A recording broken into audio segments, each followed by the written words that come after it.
Last में एक important चीज पड़ी थी जिसमें मैग्नेटिक मोमेंट निकाल रहे थे। अगर एक बार मैग्नेट है तो उसका मैग्नेटिक मोमेंट बड़ी आसानी से निकाला जा सकता है। उसमें हो जाता है m जो कि मैग्नेटिक पोल स्ट्रेंथ है इंटू l जो कि है magnetic separation between the poles, है ना। तो 90% केसेस में लेंथ ऑफ द मैग्नेट ही लेंथ उनके बीच की हो जाती है पोल्स की। इंपॉर्टेंट जो इसमें क्वेश्चन थे वो ये थे कि अगर आपको चार्ज का डिस्ट्रीब्यूशन दे दिया जाए और उस चार्ज के डिस्ट्रीब्यूशन को स्पेस के अंदर रोटेट कराया जाए, तो क्योंकि अगर रोटेशन होगा तो चार्ज घूमेगा, और हमें पता है कि किसी भी रीजन में अगर चार्ज मूव कर रहा है यानी वहां पे करंट, और करंट कैरिंग लूप के अंदर बेसिकली क्या हो जाता है, मैग्नेटिक मोमेंट आता है। तो उसके लिए पहले तो हमने कुछ जनरल मेथड देखे थे कि आप कैसे निकालोगे। जैसे यहाँ पे डिस्क का देखा था आपने, तो हमने एक्स डिस्टेंस पे जाके डीएक्स थिकनेस की एक डिस्क ली थी और उसका छोटा सा मैग्नेटिक मोमेंट लिखा था, फिर उसी को इंटीग्रेट किया था। पर यहाँ से एक अच्छा सा रिजल्ट आ जाता है जिसे आपको हमेशा याद रखना है कि कैसी भी ऑब्जेक्ट हो, अगर उसके ऊपर टोटल चार्ज क्यू है, उस ऑब्जेक्ट का मास एम है, तो उस ऑब्जेक्ट के रोटेशन की वजह से उसके मैग्नेटिक मोमेंट और एंगुलर मोमेंटम का जो रेशियो है वो हमेशा क्या रहता है, कांस्टेंट रहता है। तो अब एंगुलर मोमेंटम लिखना बहुत आसान है। एंगुलर मोमेंटम प्योर रोटेशन के केस में सिंपली आई ओमेगा हो जाता है। तो magnetic moment simply q by two M into I omega से आप निकाल सकते हैं। जैसे मैं कुछ क्वेश्चन करा देता हूँ इसके ऊपर।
तो देखते हैं कितना पढ़ा था।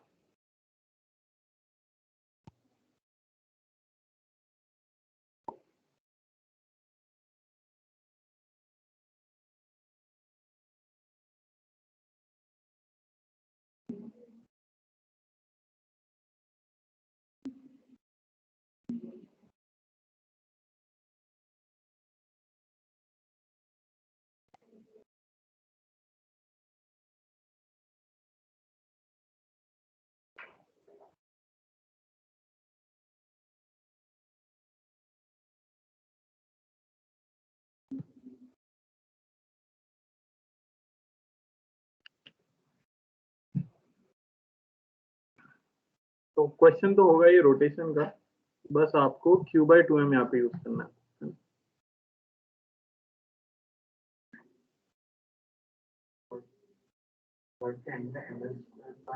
सर फर्स्ट का QML² ओमेगा बाई 2m3।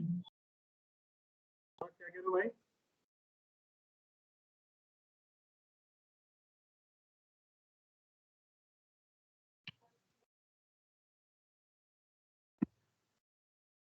हाँ, ऑनलाइन में कोई कुछ पूछ रहा था। सर फर्स्ट वाले का Q M L square omega by 6m, सही सेकंड है। वाले का क्यू एम एम कट क्या होगा फोर बेटा, क्यू एम कट। एम। हाँ सर, तो सेकंड वाले का होगा Q 4QL square omega by 6। Second में कुछ गड़बड़ लग रही है। सेकंड का Q omega L square by 18 आ रहा। ओके, 3 आंसर आ गए हैं अभी तक सेकंड के अलग अलग। तो आपको यहाँ से समस्या पता लगी है, घर जाके क्या याद कर लेना, मोमेंट ऑफ इनर्शिया। ये प्रॉब्लम्स आती जाती है, इनको डील करते जाया करो साथ साथ, एग्जाम में पता लगेंगी, वरना सब आता होगा बस मोमेंट ऑफ इनर्शिया नहीं आता, उस वजह से अटक गए। क्या भाई, पता है तुम्हें? हाँ,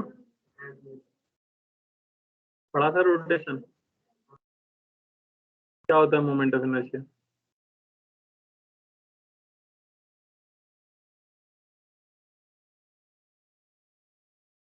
इनर्शिया, इनर्शिया तो पता होगा। हाँ बोलो तो, तब बता पाऊंगा ना, वो वाला कि ये वाला। By the virtue of which, क्या? Property by virtue of which an object resists change in its state of motion. एक डेफिनेशन कहते हैं यार, करते क्या हो, पढ़ते नहीं हो तो। गाने, मूवी, गेम, तो ये सब करो ना, या तो पढ़ो या बाकी सब करो। ये प्रेशियस लाइफ है भाई, निकल रही है हर क्षण, समझ रहे हो? सही है।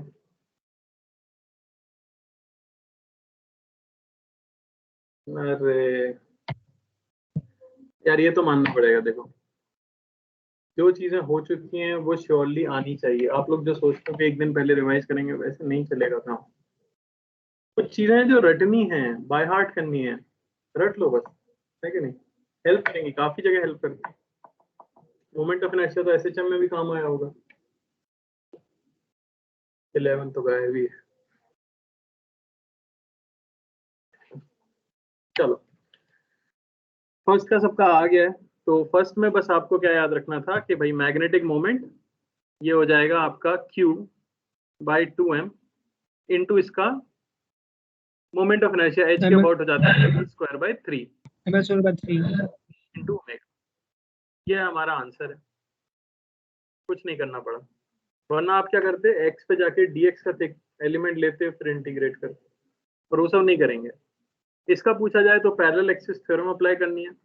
क्या लिख दूंगा मैं, m, ये हो जाएगा Q बाई 2m इंटू, गलती जो करते हैं वो लोग, मैं बता देता हूँ, कुछ लोगों का कॉर्नर से ले लेते हैं, वो लिखते हैं ml² by 3 plus ml by 3 का स्क्वायर। वो गलत हो जाता है, हमेशा सेंटर ऑफ मास से लिया जाता है। तो ये डिस्टेंस सेंटर ऑफ मास से बचेगी l बाई 6। तो सेंटर ऑफ मास के about ml² by 12 plus m l by 6 का होल स्क्वायर, ये 19 आएगा, 9 आएगा सॉरी, नीचे ml² तो 18 आ जाएगा ना। यस सर, ये आया। बोलो, यस सर। यस। तुमने क्या गलती की, कॉर्नर से लिया?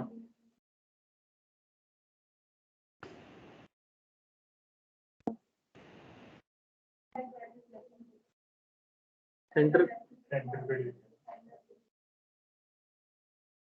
किसी को डाउट नहीं होना चाहिए। थर्ड, सिलेंडर टूटा हो या कैसा भी हो, यूनिफॉर्म हो या नॉन यूनिफॉर्म हो, मोमेंट ऑफ इनर्शिया हमेशा mr² आता है ना, क्योंकि सारा मास r डिस्टेंस पे एक्सिस से। लॉजिकली आप सोचो तो सीधे आप लिख सकते हो Q by 2m into moment of inertia mr² into omega, जिसका मैग्नेटिक मोमेंट आ जाएगा। तो सारा खेल देख सकते हो, सिर्फ और सिर्फ मोमेंट ऑफ इनर्शिया निकालने का है। फोर्थ क्वेश्चन ये भी आपने क्लास नोट्स में किया होगा,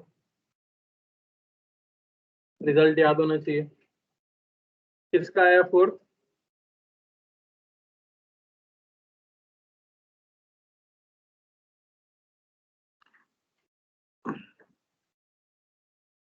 बोलो।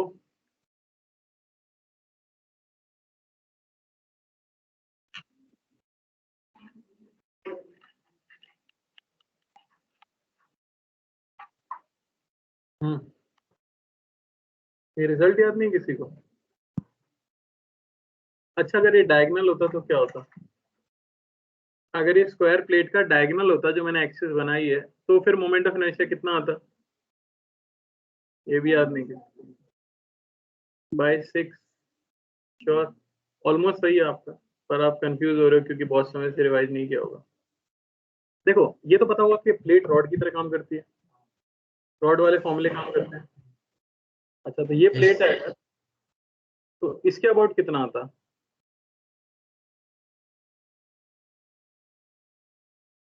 ml square by 12। 12।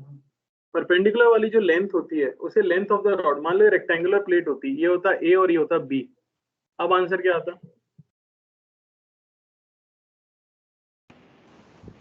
M A square by 12। M A square by 12। A square by 12। Rod वाले फॉर्मूले डायरेक्टली यूज कर सकते हो, बस आपकी प्लेट की वो लेंथ सर उसमें ml square by 3 sin 15 degree आएगा। नहीं, ठीक है, तो स्क्वायर या Okay, sir. रेक्टेंगुलर कैसी भी प्लेट हो, उसका वो वाला डायमेंशन देखो जो कि एक्सिस से परपेंडिकुलर है। तो यहाँ पे ए डायमेंशन जो है वो एक्सिस से परपेंडिकुलर है, तो रॉड के सेंटर ऑफ मास के अबाउट ml स्क्वायर बाय 12 होता था, तो एल यहाँ पे ए हो जाएगा। सिमिलरली इस एक्सिस के अबाउट अगर मैं पूछता तो परपेंडिकुलर डायमेंशन बी है, तो एम बी स्क्वायर बाय 12 आ जाता। अच्छा, यहाँ तो दोनों ए हैं, तो एम ए स्क्वायर बाय 12 और एम ए स्क्वायर बाय 12, तो इसके अबाउट कितना आता? एम ए परपेंडिकुलर थ्योरम से एम ए स्क्वायर बाय 6। अच्छा, अब आपको ये पता है कि स्क्वायर के इसके अबाउट है एम ए स्क्वायर बाय 6, तो अगर मैं दो एक्सिस ये चूज कर लूं तो क्या स्क्वायर के डायगोनल्स 90 डिग्री पे कट करते हैं? यस। तो अगर इसका एम ए स्क्वायर बाय 6 है तो डायगोनल के अबाउट क्या आना चाहिए? 12 एम ए उसका स्क्वायर आधा, by 12। M A square by 12।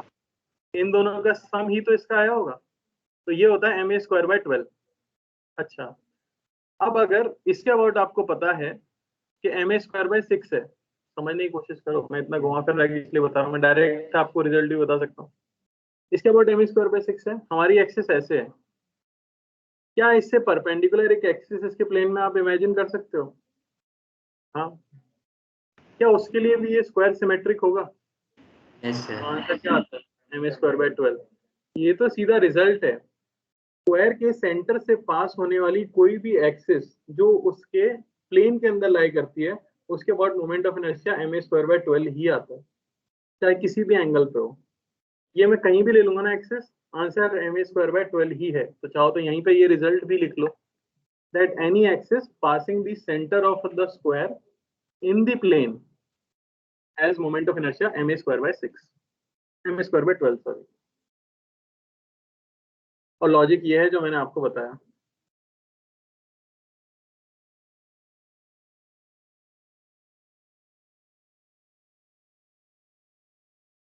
समझ आया? तो मैं लिख दूंगा कि m की वैल्यू सिंपली क्या है, इसके बाद moment of inertia q by 2m into M A square by 12 into omega. गर्मी क्यों लग रही है यार इतनी? किसने बंद किया? तुम लोगों ने बंद किया? इस तरफ चला दो ना, तुमको नहीं लगेगी यार, वो टूटा हुआ एसी ऊपर से हवा निकाल देगा। हाँ, चालू बंद चलता रहे, हाइट नहीं पहुंचेगी, नुकसान भी है कुछ कुछ,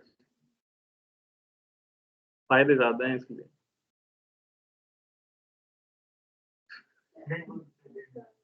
नहीं चलता तो है वो बटन, हाँ उखड़े हुए में अंदर। हाँ, वो दिख रहा है तुमको? अरे ऐसे ही नहीं है, रहने दो, उसी में देख लो।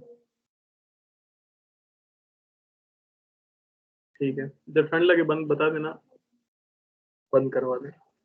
हाँ, तो ये हो गया अपना। तो ये चीज इंपॉर्टेंट थी, और क्वेश्चन में इसके ऊपर नहीं करा रहा क्योंकि सेम ही लॉजिक है, 2/2m इंटू आई ओमेगा, तो आई निकालना आना चाहिए, बाकी तो आप बता ही सकते हो। ठीक है, ये डायरेक्टली मेंस में क्वेश्चन भी आया है। ठीक है, कि for a charge object the ratio of magnetic moment to angular momentum is, फिर ऑप्शन थे dependent on charge, depends on the shape and geometry, एक था कांस्टेंट, तो अपन क्या आंसर देंगे? कांस्टेंट। डिस्टेंस। उनका जो रेशियो है, अब मान लो वो कहते हैं कि Q चार्ज है और M मास है, एक बार उसकी रिंग बनाई, एक बार उसकी डिस्क बनाई, सब बनाया, तो इनका रेशियो क्या रहेगा मैग्नेटिक मोमेंट और एंगुलर मोमेंटम का? तो वो तो Q/2m ही रहेगा ना। हाँ, हर एक शेप के लिए मैग्नेटिक मोमेंट अलग अलग आ जाएगा, हर एक शेप के लिए एंगुलर मोमेंटम अलग अलग आएगा, लेकिन उनका रेशियो क्या रहेगा? फिक्स रहेगा। अब यहाँ पे इस मैं देना भूल गया, दिया रहेगा, लिख लो आप।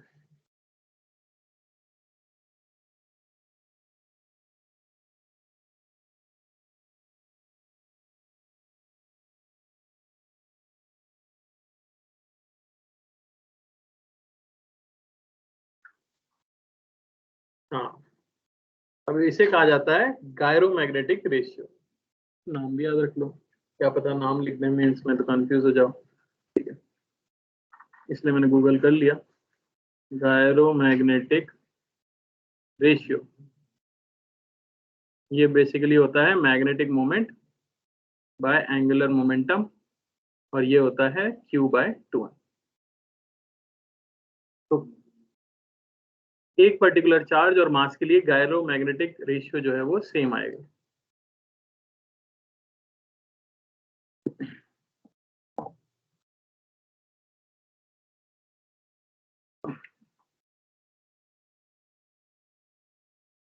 क्लियर? Yes sir. आगे लिख लीजिए मोनोपोल्स। मोनोपोल्स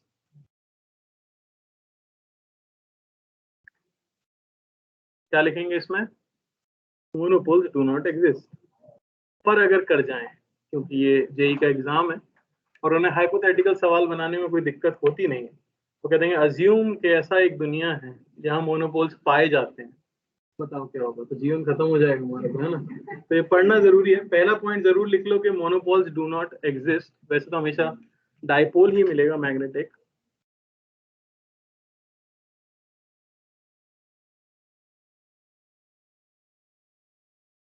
ठीक है, पर अगर करते तो क्या होगा वो मैं यहाँ पे आपको बताने वाला हूँ।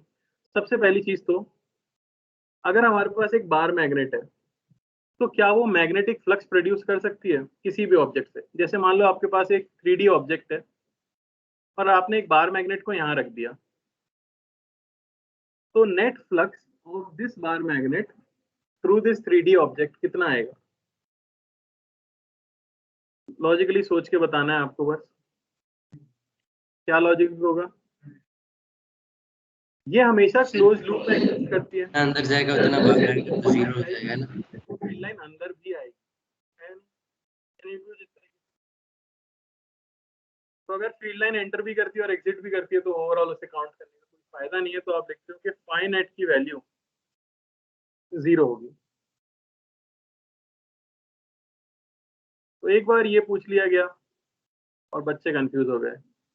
उन्होंने कह दिया कि हमने नॉर्थ पोल को तो अंदर रखा है और साउथ पोल को बाहर रखा है, अब नेट फ्लक्स क्या आएगा?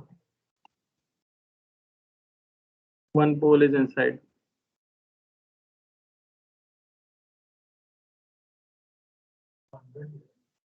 एक पोल अंदर है, एक पोल बाहर। अच्छा, इसका जो भाई है फर्स्ट का मिलता जुलता सवाल, वो तो आपको क्लियर हो गई।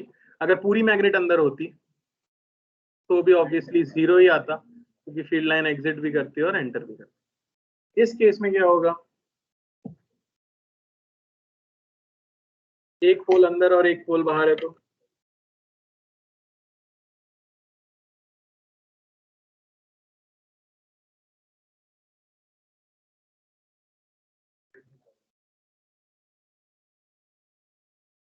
तो इसीलिए 0 ही होगा। क्यों? क्योंकि फील्ड लाइन मैग्नेट के अंदर भी होती है ना। तुम ये नहीं सोच रहे थे कि अंदर भी ट्रेवल करेगी? अगर अंदर भी ट्रेवल करेगी तो फिर एंटर होती हुई होगी कि नहीं होगी? तो इसलिए क्या आता है? 0 आता है। तो कोई भी मैग्नेट चाहे कहीं भी रखी हो कभी भी नेट फ्लक्स प्रोड्यूस नहीं कर सकती। पर अगर आप ऐसी दुनिया में पहुंच गए जहां पे मोनोपोल्स होते हैं तो फिर है ही। इफ monopoles did exist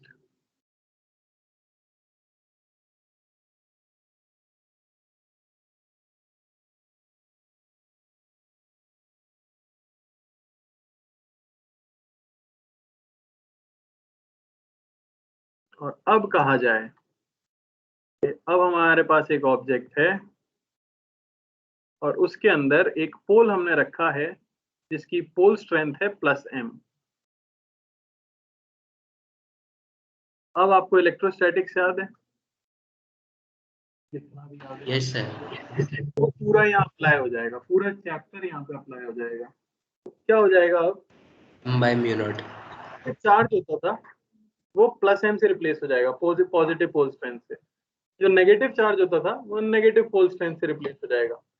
ठीक है, तो डायपोल मोमेंट तो आप जानते ही हो, एक +m और एक -m रखा हो तो। पर अब ये भी याद रखना है कि +m के लिए फील्ड लाइंस कैसे जाएंगी, इस तरह से, और एक क्लोज नहीं करेंगी, सिंगल पोल पे थोड़ी ना आ सकती है वापस, क्लोज लूप फॉर्म नहीं करेंगी।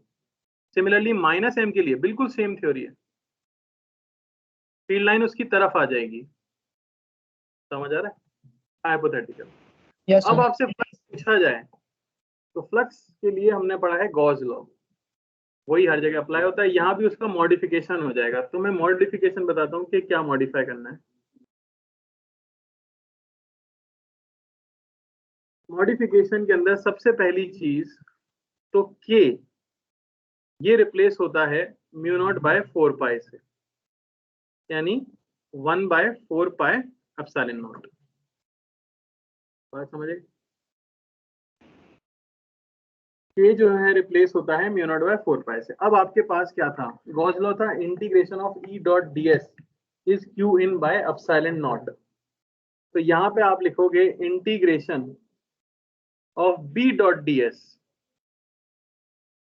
ये होता है m in 1/ε0 को मैं क्या लिख सकता हूँ? μ0।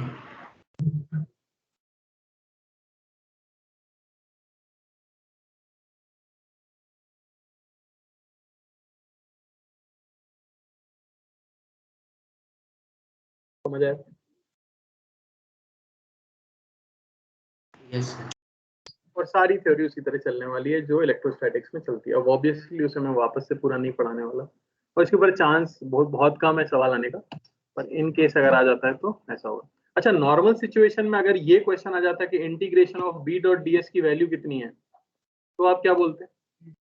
हमेशा, क्योंकि इंटीग्रेशन ऑफ B.ds का मतलब है मैग्नेटिक फील्ड के फ्लक्स की वैल्यू। तो ये तो हर केस में ही कितनी आई है?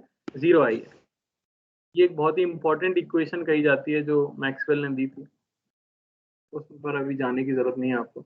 नॉर्मल सिचुएशन में ये रहता है, पर अगर मोनोपोल्स एग्जिस्ट करने लग जाए तो फिर ये होगा हमारे साथ।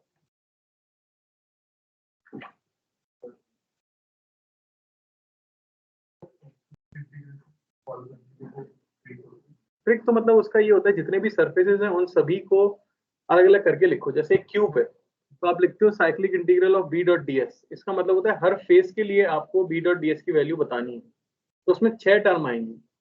पहला इंटीग्रेशन एक फेस के लिए, दूसरा इंटीग्रेशन दूसरे फेस के लिए, इस तरह से। अब स्फीयर के पास इनफाइनाइट फेसेस हैं तो उसके लिए आप सीधे ही लिख देते हैं। तो ओवरऑल सरफेस एरिया लिखना होता है बेसिकली, आप सरफेस इंटीग्रल भी बोलते हैं उसे। लिख लिया सबने? चलो यस सर। आगे देख लो, वो है magnetic field due to a magnetic dipole. अब आपको इलेक्ट्रिक डायपोल पता था तो आपको मैग्नेटिक डायपोल भी उसी तरह से समझ आ जाएगा।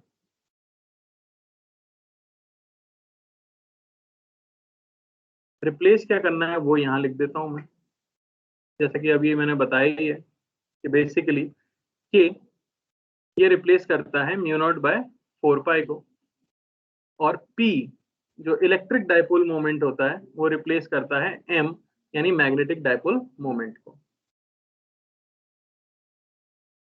अगर आपके पास एक बार मैग्नेट है, ये रही, ये मान लेते हैं उसकी एक्सिस है, एक उसका बाइसेक्टर है, यहाँ एक पोल और यहाँ एक पोल, ये प्लस ये माइनस, ये बीच की सेपरेशन मान लो ये ए था और ये भी ए है, तो मैग्नेटिक मोमेंट आप क्या बता दोगे, m इंटू 2a, बीच की सेपरेशन। देखो ये सब चीजें इजी लगनी चाहिए क्योंकि रेपिटेटिव, चार्ज से बस m रिप्लेस हुआ है ना।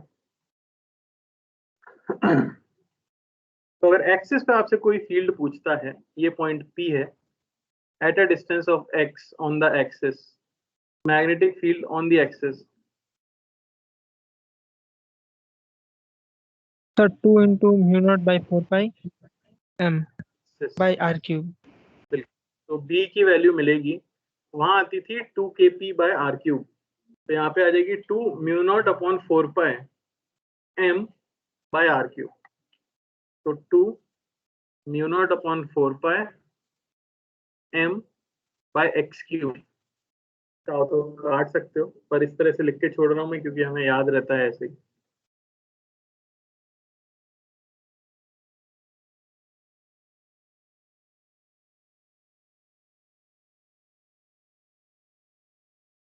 बाइसेक्टर, मैग्नेटिक फील्ड सर वो 2 बाइसेक्टर। हट जाएगा, क्या हुआ? सर वो 2 हट जाएगा बस।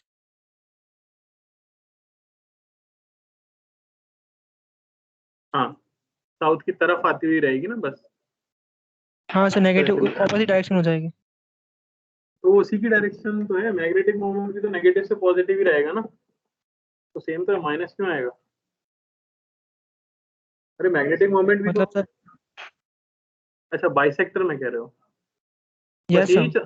बाइसेक्टर में सिर्फ यही डिफरेंस आता है? नहीं सर, 2 भी हट जाएगा। हाँ बाई 2 हो जाता है, तो बी बाइसेक्टर पे मिल जाएगा के पी बाई आर क्यूब, यानी म्यू नॉट बाय 4 पाई एम बाय एक्स क्यूब, और ऑपोजिट टू डायपोल मोमेंट। तो मैं माइनस लगा देता हूँ, जो एम की डायरेक्शन है उसके ऑपोजिट।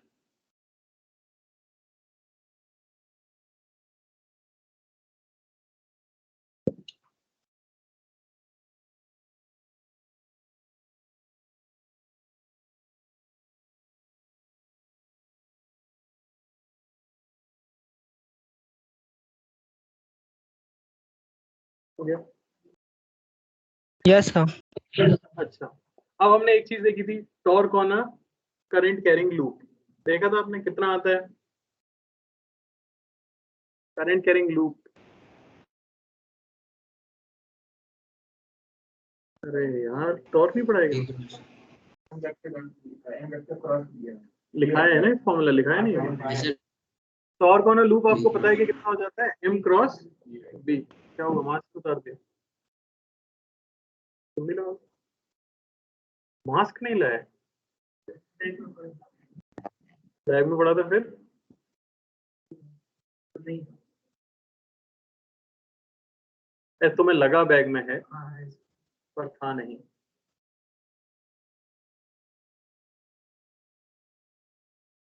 ठीक है, तो टॉर्क आपको पता है लूप के ऊपर। अब बात यह है कि अगर मैग्नेटिक फील्ड का टॉर्क लग रहा है और आप उसके ऑपोजिट टॉर्क लगाते हो, तो आप उसको रोक के रख सकते हो रोटेट होने से। तो अगर मैं उसे रोटेट करके किसी एक पोजीशन में लाके रोक दूं, तो मुझे कुछ वर्क करना पड़ेगा, और वो सारा का सारा वर्क कहाँ जाता है, तो वो जाता है potential energy of the loop में। जैसे आपको याद है इलेक्ट्रिक डायपोल जो था, उस पर टॉर्क लगता था P क्रॉस E, तो मैग्नेटिक डायपोल किसने बनाया, लूप ने, तो उस पर लगा M क्रॉस B। डायपोल की पोटेंशियल एनर्जी भी होती थी माइनस P डॉट E, याद है? वैसे ही यहाँ पे मैग्नेटिक की भी पोटेंशियल एनर्जी होती है, क्या हो जाएगा फॉर्मूला, बस minus m cross minus m potential of magnetic dipole या करंट कैरिंग लूप, दोनों के लिए वैलिड है, इसलिए मैंने वहां नहीं बताया, मैं यहाँ पे बता रहा हूँ एक साथ, क्योंकि यहाँ पे आप समझ गए हो कि मैग्नेट का भी एक डायपोल मोमेंट होता है और लूप का भी एक मैग्नेटिक मोमेंट होता है ना, मैग्नेटिक डायपोल मोमेंट। इज, ठीक है, तो अगर आपके पास कोई लूप है या मैग्नेट है, मैं दोनों डायग्राम बना देता हूँ। ये अगर मैग्नेटिक फील्ड है और इस तरह से हमारा कोई मैग्नेटिक मोमेंट है m और ये एंगल है थीटा, या आप कह सकते हो या आपके पास करंट कैरिंग लूप है, तो इसका मैग्नेटिक मोमेंट ऑब्वियसली कहाँ आ जाएगा, perpendicular to plane. Yes yes sir. इस तरह से मैग्नेटिक फील्ड है कुछ, मान लो b और ये एंगल है थीटा, तो जो पोटेंशियल एनर्जी हो जाती है वो हो जाती है minus m dot b,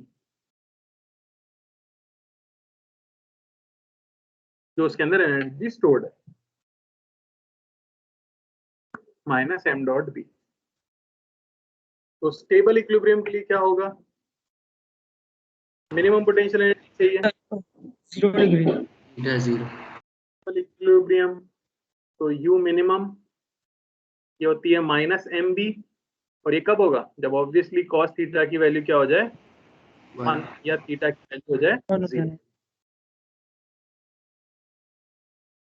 similarly unstable equilibrium 180 degree, cos theta equals 180, theta equals 180 maximum हो जाए, यानी कि प्लस एम बी, और cos थीटा की वैल्यू होगी -1, यानी थीटा की वैल्यू होगी 180 डिग्री।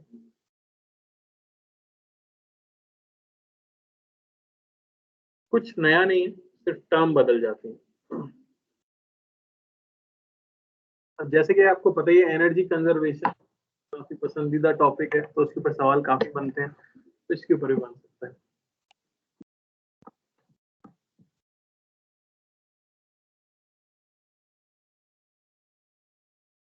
करेक्ट।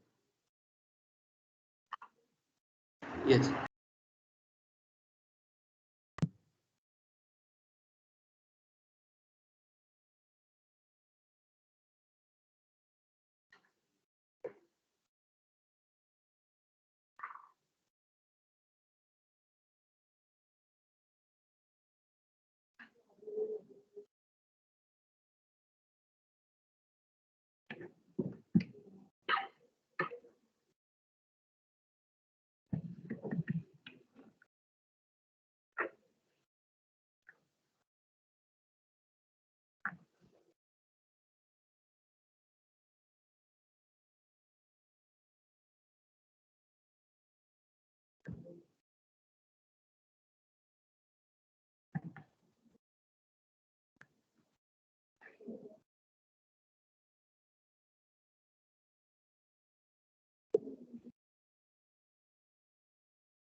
तो पहले क्वेश्चन समझ लो।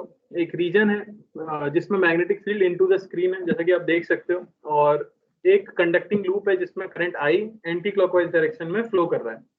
इस लूप को एक धागे की मदद से लटका रखा है हमने। इस समय पे अगर मैं पूछूं नेट फोर्स कितना लग रहा होगा लूप के ऊपर, तो आप क्या बोलोगे? 0। 0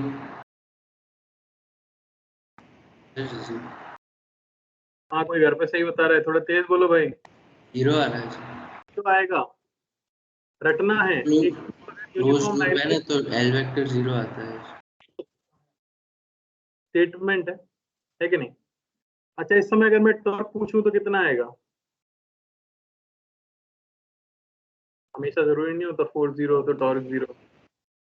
किस लॉजिक से कह रहे हो टॉर्क 0 होगा? सर वो बी क्रॉस एम से आएगा।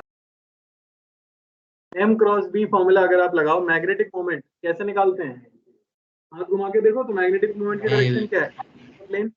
मैग्नेटिक फील्ड अंदर है, एंगल है 180 डिग्री, एम क्रॉस बी यानी M into B into sine theta. 0 आ गया कि नहीं आ गया? तो इस समय पे फोर्स 0 है, इस समय पे टॉर्क 0 है। क्या लूप रोटेट करेगा?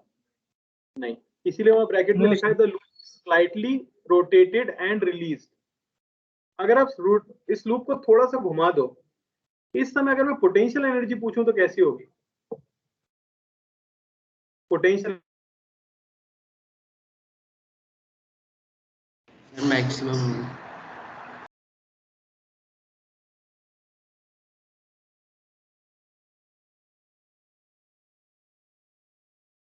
मैक्सिमम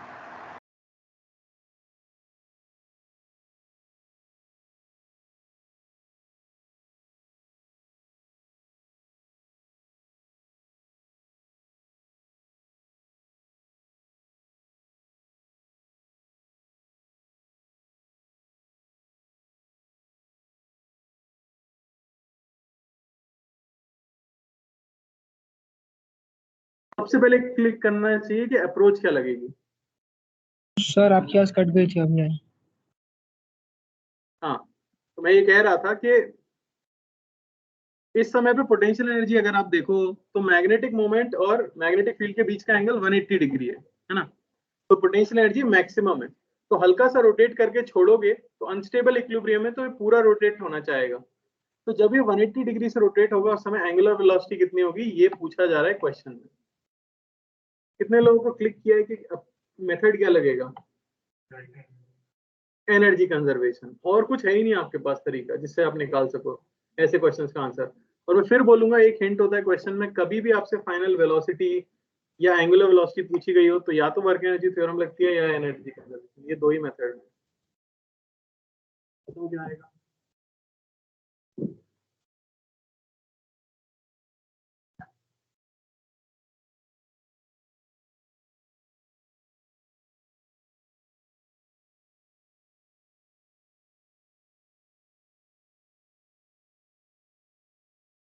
एग्जाम कब दोगे इसका? कल?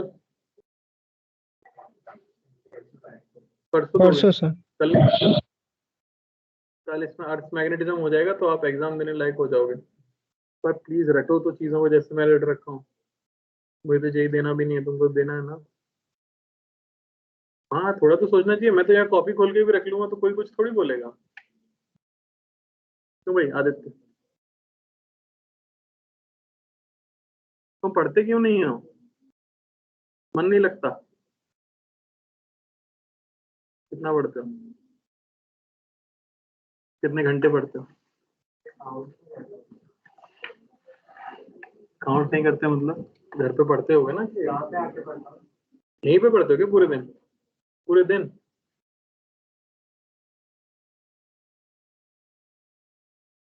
एनर्जी कंजर्वेशन क्या आगे होगा? मेन चीज वही है, क्लिक करना चाहिए कि यूज क्या करना है ना? तो वो अपने आप आना चाहिए। इसके बाद मैं क्वेश्चन करूंगा जो एडवांस में आया था। कितना है तुम्हारा? लगा रहा है? बहुत लगा रहा है। क्या है?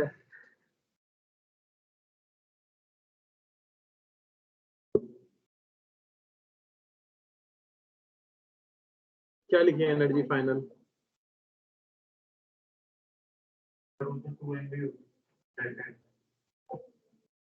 ओमेगा स्क्वायर लिखना बोलिए।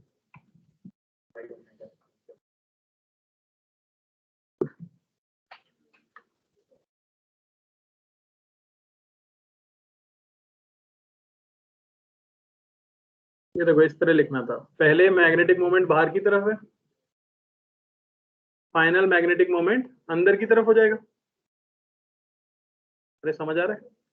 तो यू इनिशियल ये था आपका m into B into cos 180 degree minus में, यानी कि i pi R square into B, ये थी इनिशियल पोटेंशियल एनर्जी।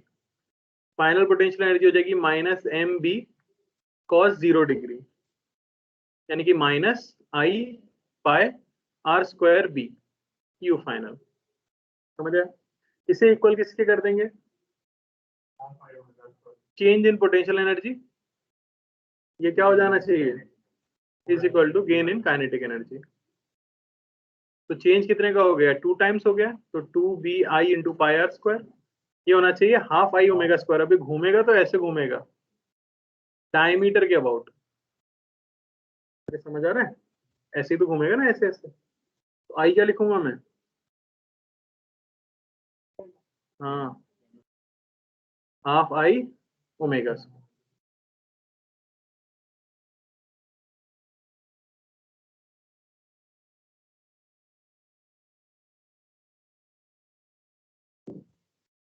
समझ आया? और बेटर कैसे बना सकते हैं सवाल को? अभी उन्होंने सिर्फ आपसे क्या करवाया? Energy conservation. एक और रोटेशन में चीज होती है जो काफी यूज होती है, क्या है वो? मतलब ये दो कॉन्सेप्ट ऐसे हैं क्लास 11th के जो साथ साथ लगते हैं, ये कहना चाह रहा था मैं। एक एंगुलर मोमेंटम बहुत लगता है ना? एंगुलर मोमेंटम के क्वेश्चन बहुत आते हैं, प्योर रोलिंग में भी लगता है वो तो कई बार। किसी को डाउट तो नहीं है इसमें? सर आपने दूसरे टाइप के क्वेश्चंस कौन से बोले? वो बता रहा हूँ मैं।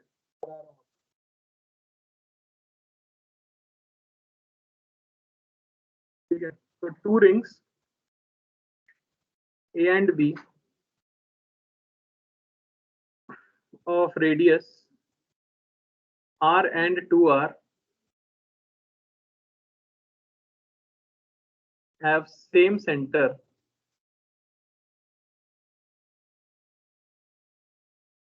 but lie in orthogonal planes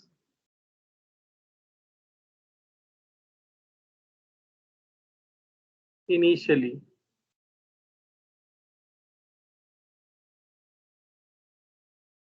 A carries current I1 and B carries I2. If A and B are released from rest in a gravity-free hall,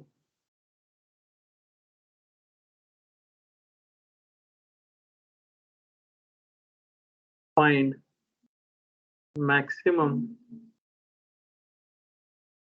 angular velocity of A during subsequent motion.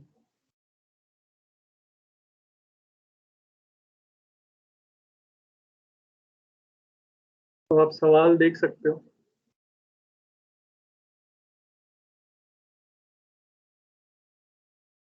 Diagram बनाओ।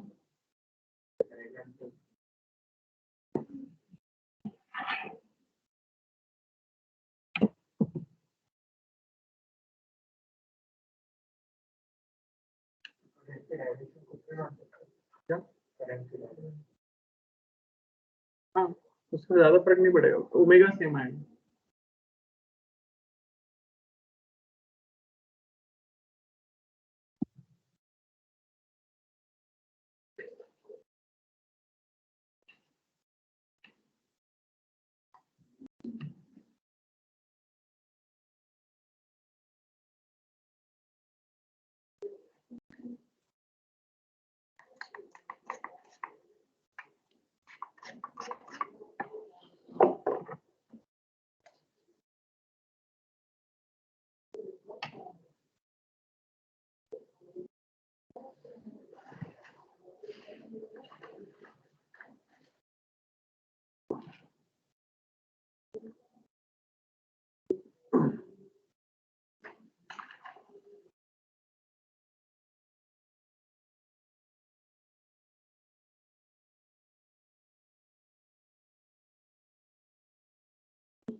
अच्छा, दोनों के मास की जरूरत पड़ेगी।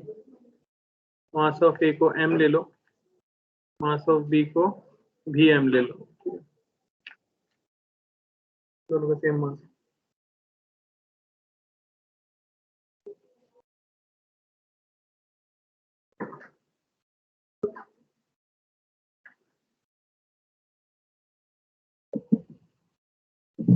सोच के बताओ क्या दिमाग में आ रहा है, कुछ तो आ रहा होगा। अगर आप अच्छे से सब्जेक्ट पढ़ते हो और सीखा है तो क्लिक तो करेगा, कुछ ना कुछ तो करेगा। ऑर्थोगोनल मतलब दोनों का प्लेन परपेंडिकुलर है। अब क्या समस्या है, होगा क्या रिलीज करने से, क्या हो रहा होगा? ओमेगा क्यों आएगा? रोटेट होंगे। क्यों रोटेट होंगे? अनस्टेबल होंगे, ये एक लॉजिक है। टॉर्क, ये भी है।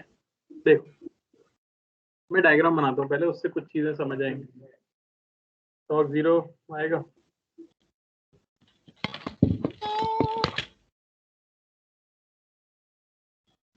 ये एक लूप हो गया।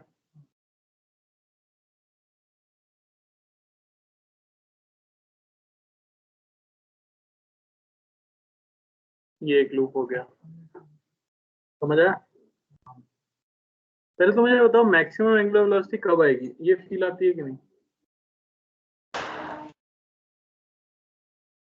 चलो एक काम करते हैं, मैम पोटेंशियल एनर्जी होगी तब। क्या होंगे जब? सर जब दोनों पैरेलल हो जाएंगे उस टाइम पे तब मिनिमम पोटेंशियल एनर्जी आएगी। देखो ऐसे करता है क्लिक, तो ये प्रैक्टिस तो होता है सर। क्वेश्चन देख के ये तो समझ आना चाहिए कि होगा क्या। पूछी मैक्सिमम एंगुलर वेलोसिटी है, कब हो सकती है मैक्सिमम एंगुलर वेलोसिटी? पहले इसका मोशन इमेजिन करो, हो क्या रहा होगा। तो आप क्या करो, किसी एक की वजह से फील्ड मान लो बी ने मैग्नेटिक फील्ड ऐसे बना दी, खुद से परपेंडिकुलर ही बनाएगा ऑब्वियसली। और इसमें करंट की वजह से इसका मैग्नेटिक मोमेंट देखो, क्योंकि आपको ये तो समझ आया कि अगर ये घूमेंगे तो टॉर्क होगा, और टॉर्क होता है n क्रॉस बी। तो अगर मैं ए की बात करूं तो ए के ऊपर कुछ ना कुछ टॉर्क लग रहा होगा तभी वो घूमेगा। तो टॉर्क के लिए m और b चाहिए थे, तो ए का मैग्नेटिक मोमेंट किसी एक डायरेक्शन में लेना होगा हमें, ऑब्वियसली प्लेन से परपेंडिकुलर होगा। तो मैं कह देता हूँ ए का मैग्नेटिक मोमेंट इस तरफ है, ठीक है। अब अगर आप m क्रॉस b करते हो तो देखो टॉर्क आया, अंदर की तरफ। जीरो थोड़ी हुआ, टॉर्क आया ना, इनटू द प्लेन आया। इनटू द प्लेन का मतलब क्या होता है, कई लोगों को ये भी नहीं पता होता। टॉर्क इनटू द प्लेन का मतलब क्या है? कैसे घूमेगी क्लॉकवाइज और डायरेक्शन में घूमेगा। अंदर जाएगी। देखो यही तो मैं उम्मीद कर रहा था। टॉर्क से ऑब्जेक्ट अपनी जगह से नहीं हिलती, सिर्फ घूमती है। और ये ऐसे रखी है, ये अंदर कैसे घूमेगी? ऐसे मतलब क्या, क्लॉकवाइज बोलो ना। हाँ समझ आ रहा है? हम अंदर रख लो और जैसे हाथ घूम रहे हैं उस तरह से ऑब्जेक्ट घूमेगी। इसका मतलब आपने टॉर्क निकाला पहले m क्रॉस b, पाम आया अंदर, यानी टॉर्क अंदर है। अब ऑब्जेक्ट कैसे घूमेगी, तो थंब रखा और यू घुमा लिया, यानी क्लॉकवाइज ऑब्जेक्ट घूमेगी। अच्छा, टॉर्क अगर बी ने ए पे लगाया है तो क्या ए ने भी बी पे लगाया होगा? यानी सिर्फ ए नहीं घूमेगा, बी भी घूमेगा। और जब ये घूम रहे होंगे ऑब्वियसली इस समय पे इनके पास कुछ पोटेंशियल एनर्जी है, और ये स्टेबल इक्विलिब्रियम पाना चाहते हैं। स्टेबल इक्विलिब्रियम कब आता है? जब मैग्नेटिक फील्ड और मैग्नेटिक मोमेंट दोनों की डायरेक्शन क्या हो जाए, सेम हो जाए। पैरेलल। पढ़ा हमने? तो ये लूप ऐसे घूमना शुरू करेगा बी वाला, जिससे मैग्नेटिक फील्ड की डायरेक्शन चेंज होना शुरू होगी, और ए लूप घूमना शुरू करेगा जिससे मैग्नेटिक मोमेंट की डायरेक्शन चेंज होना शुरू होगी। तो जिस समय ये दोनों पैरेलल होंगे, यानी मैग्नेटिक मोमेंट और मैग्नेटिक फील्ड, एक लूप का मैग्नेटिक मोमेंट दूसरे लूप का मैग्नेटिक फील्ड, उसी समय पर मैक्सिमम चेंज आएगा किसके अंदर, पोटेंशियल एनर्जी के अंदर। तो उस समय का ओमेगा कैसा होगा, मैक्सिमम। तो पहली चीज इस क्वेश्चन से ये क्लियर होनी चाहिए थी कि इनका ओमेगा मैक्सिमम तब होगा जब ये दोनों कोप्लेनर हो जाएंगे, क्योंकि अभी इनका प्लेन परपेंडिकुलर है। तो एक ऐसे घूम, ये ऐसे है और ये ऐसे है, ये धीरे धीरे ऐसे घूम रहा है और ये घूम रहा है, और जब ये इनका प्लेन सेम हो जाएगा, या जैसा उसने कहा कि दोनों पैरेलल हो जाएंगे, उस समय पे इनका ओमेगा मैक्सिमम होगा। भारी सवाल है, किसी भी तरीके से आसान या सिंपल क्वेश्चन नहीं है ये। मुश्किल है थोड़ा सा इमेजिन करना। तो अब कुछ करना नहीं है, बस आपको क्या लिखना है, इनिशियल पोटेंशियल एनर्जी। मैं ए के लिए कर लेता हूँ, ठीक है ना। सबसे पहले आप क्या लिख सकते हो, पोटेंशियल एनर्जी ए की कितनी है, तो ये बेसिकली दोनों की इंटरेक्शन एनर्जी हो जाएगी, क्योंकि इसकी मैग्नेटिक फील्ड लिख रहे हो आप, है ना। तो ये आप पहले ये लिख लो,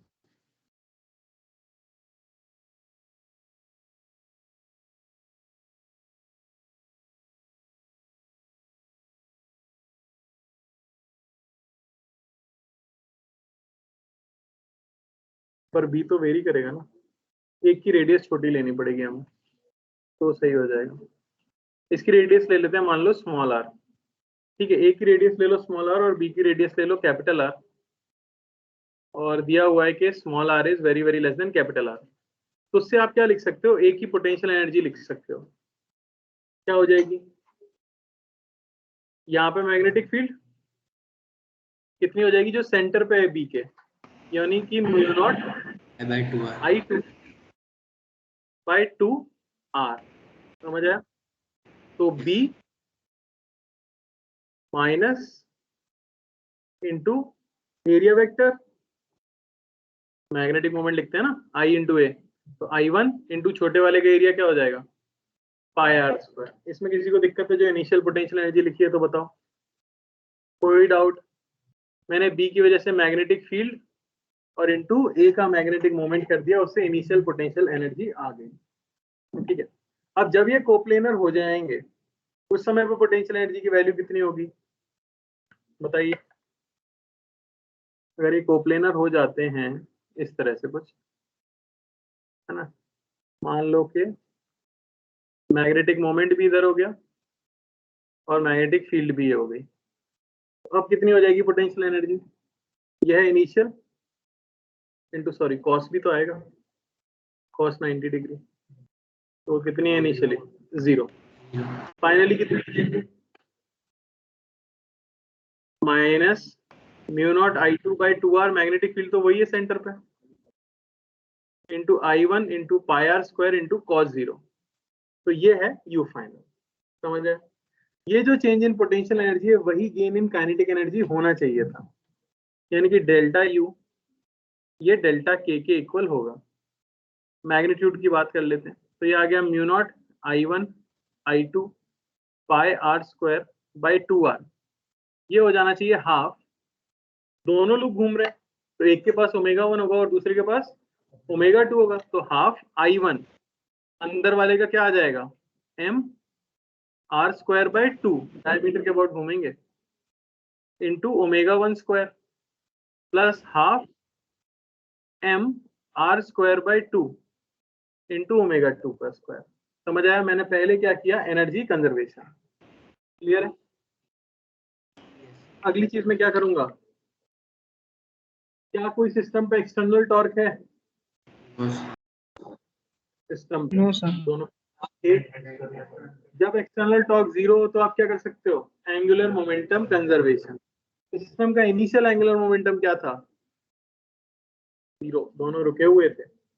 फाइनल एंगुलर मोमेंटम क्या होगा, आई ओमेगा, तो पहले वाले का अगर लिखें तो M R square by two into omega one, obviously जिस डायरेक्शन में ये घूम रहा होगा उसको उल्टे डायरेक्शन में भी घूम रहा होगा, तो फाइनल के लिए माइनस कर सकते हो M R square by two into omega two, और ये किसकी इक्वल हो जाना चाहिए, यहाँ से ओमेगा वन ओमेगा टू में रिलेशन आ गई, उठा के ऊपर रख देंगे, वहां से ओमेगा मिल जाएगा, ठीक है।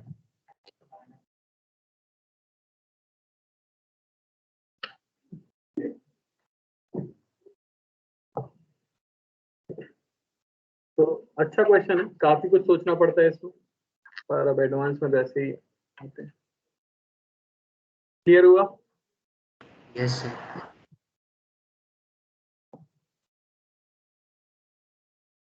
ठीक है, बाकी आप मॉड्यूल में देखोगे तो मिल ही जाएंगे।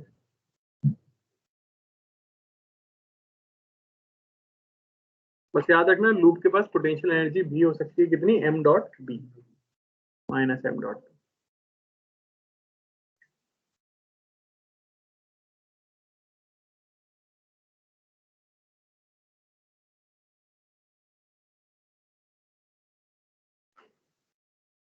चलो लिख लो अर्थ मैग्नेटिज्म।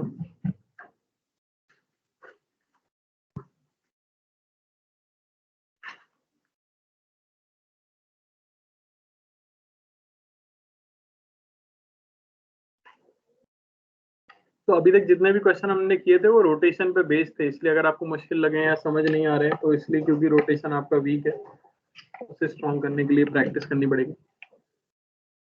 अब ये पार्ट है क्लासिकल मैग्नेटिज्म का, ऑब्वियसली काफी इजी होगा।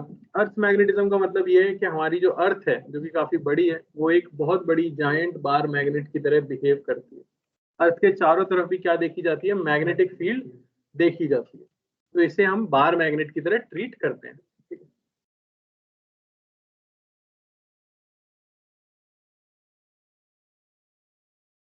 ठीक है, यह आपकी अर्थ है और इस तरह से हम बताते हैं। टेढ़ा रेक्टेंगल नहीं बनता ना इसमें।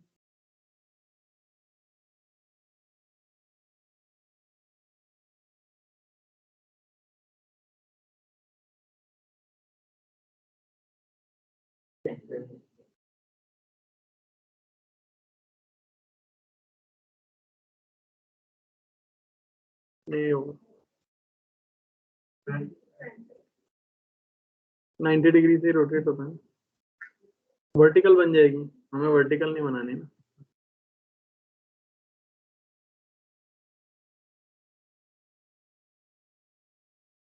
इतना नहीं है, समझ जाओगे तुम।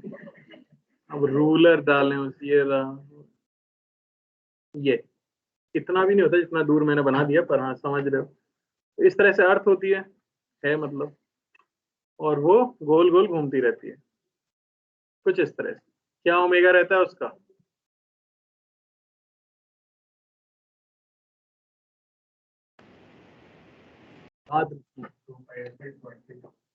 पाई बाय 12 रेडियन पर आवर। हे भगवान, 24 घंटे का दिन होता है। आश्चर्यचकित है लड़का, चला कहाँ जाता है ये पता नहीं चलता क्यों। 24 घंटे होते, पाई बाय 12 रेडियन पर आवर। खैर, अर्थ का एक नॉर्थ पोल है, सेंटा क्लॉज रहता हूँ। अर्थ का एक साउथ पोल है, पता नहीं कौन रहता, पेंगुइन रहती है वहां, बिल्कुल सही। तो जब देखा गया कि अर्थ एक मैग्नेट है, ठीक है, उसको भी नॉर्थ और साउथ पोल असाइन करना था। तो असाइन करने वाले ने अर्थ के ज्योग्राफिकल नॉर्थ पोल के पास अर्थ का मैग्नेटिक साउथ पोल बताया, और अर्थ के ज्योग्राफिक साउथ पोल के पास मैग्नेटिक नॉर्थ पोल बताया। और उन्होंने कहा कि जो मैग्नेटिक फील्ड बनती है वो कुछ इस प्रकार की बनती है। तो हमने कहा ठीक है, मान लेते, बस बना लो फटाफट। नॉर्थ से साउथ, इस तरह से। ये कुछ पॉइंट्स हैं, मैं लिखा देता हूँ। Earth behaves as a giant bar magnet.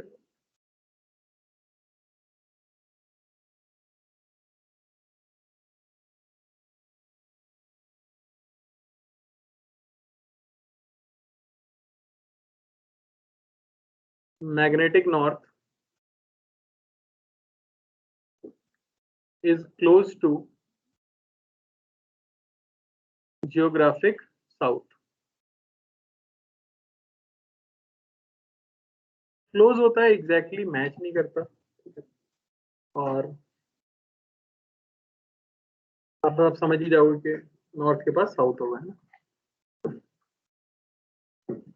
अर्थ की मैग्नेटिक फील्ड बहुत ज्यादा स्ट्रॉन्ग नहीं है ना, हल्की फुल्की है। गॉज यूनिट बताई कि मैंने अभी तक। अर्थ की मैग्नेटिक फील्ड जनरली गॉज में दी रहती है आपको, तो उसके लिए कन्वर्जन याद रखना, 1 tesla is equal to 10⁴ gauss. पता कैसे?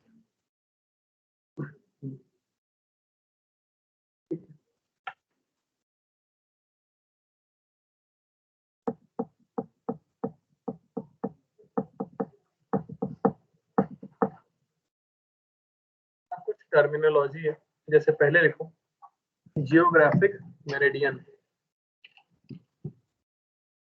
जियोग्राफिक मेरिडियन का मतलब होता है प्लेन। तो जियोग्राफिक मेरिडियन बेसिकली एक प्लेन होता है जो अर्थ के सेंटर से पास करे और अर्थ के जियोग्राफिक नॉर्थ और साउथ पोल को कंटेन करे। तो कौन सा पोल होगा, कौन सा प्लेन होगा, सॉरी, आप देख सकते हो हमारे डायग्राम के हिसाब से कौन सा प्लेन जियोग्राफिक मेरिडियन है। इस तरह से अगर मैं एक प्लेन बनाऊं जिसमें नॉर्थ पोल, साउथ पोल और अर्थ का सेंटर तीनों आ जाएं, तो वो आपका जियोग्राफिक मेरिडियन होगा। हाँ, 3 मिनट बाकी है। Plane containing geographic north and south पोल।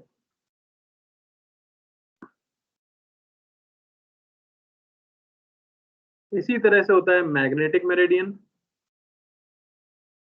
इसके बाद भी क्लास है क्या, कौन सी, 13 नंबर। क्या होगा मैग्नेटिक मेरिडियन, क्या बात, plane containing magnetic north and south pole. क्या ये दोनों प्लेन्स कोइंसाइड कर रहे हैं, आगे देख लो महाराज। यस, नहीं कर रहे तो इनके बीच के एंगल को कहा जाता है मेरिडियन एंगल। ठीक है, तो लिख लो एंगल ऑफ डिक्लिनेशन, इसे डिनोट करते हैं फाई से। तो angle between magnetic and geographic meridian.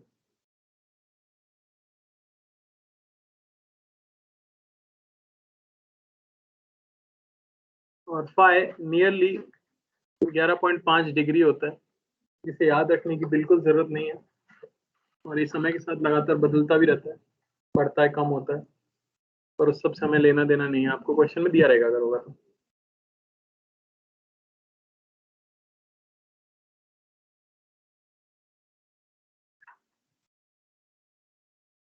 इस तरह से मान सकते हो आप, ड्रॉ जो किया जाता है उन्हें कुछ इस तरह से ड्रॉ किया जाता है। जैसे आपके पास बुक है अगर, तो बुक को अगर आप ओपन कर दो, है ना, देख पा रहे हो, इस तरह से बुक रख देते ना, तो एक प्लेन अगर ये है तो दूसरा प्लेन ये है, बीच में कुछ ना कुछ एंगल है एक तरह से, है ना।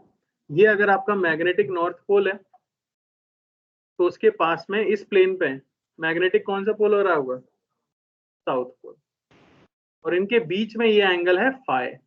कई लोग सोचते हैं कि इसके नीचे है ये फाई एंगल, नीचे है, पर phi angle same horizontal level पर ही है। ये जो डायरेक्शन है ये हॉरिजॉन्टल डायरेक्शन है, और ये जो डायरेक्शन है ये भी हॉरिजॉन्टल डायरेक्शन है।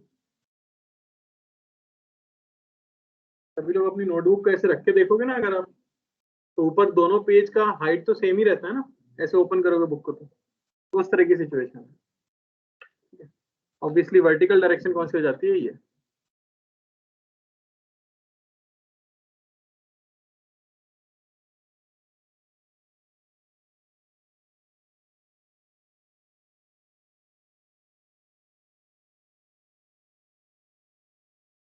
अब बताओ, धरती पे हॉरिजॉन्टल डायरेक्शन फिक्स है या बदलती रहती है, फिक्स है। क्या धरती पे जितने भी लोग हैं उन सभी के लिए जो हॉरिजॉन्टल प्लेन है, क्या वो प्लेन सेम है या अलग अलग है, सेम सरफेस वाला, पर वो सेम नहीं बचा ना, बदल गया। बता देता हूँ तुम्हें, शायद आश्चर्य होगा कि अर्थ ऐसे है, तो इंसान अर्थ के ऊपर खड़ा है, समझ रहे हो। कुछ लोग यहाँ खड़े रहते हैं,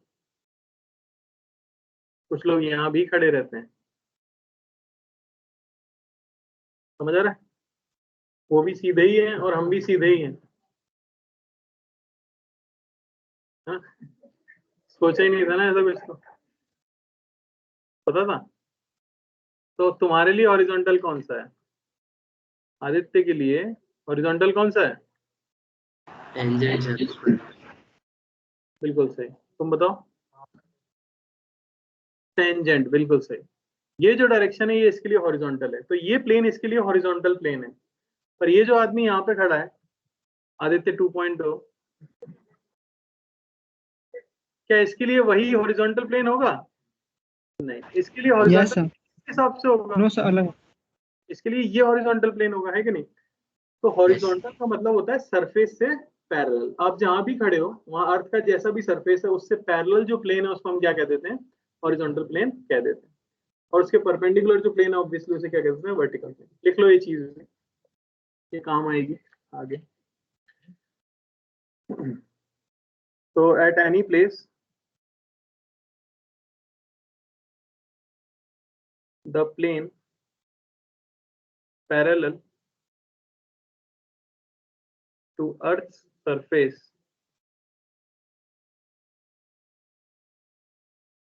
is called horizontal plane.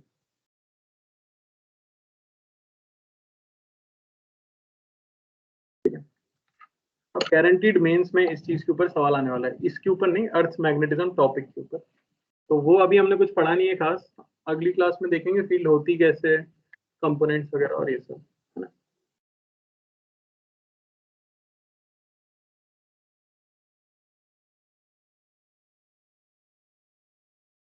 हो गया ना टाइम क्लास का?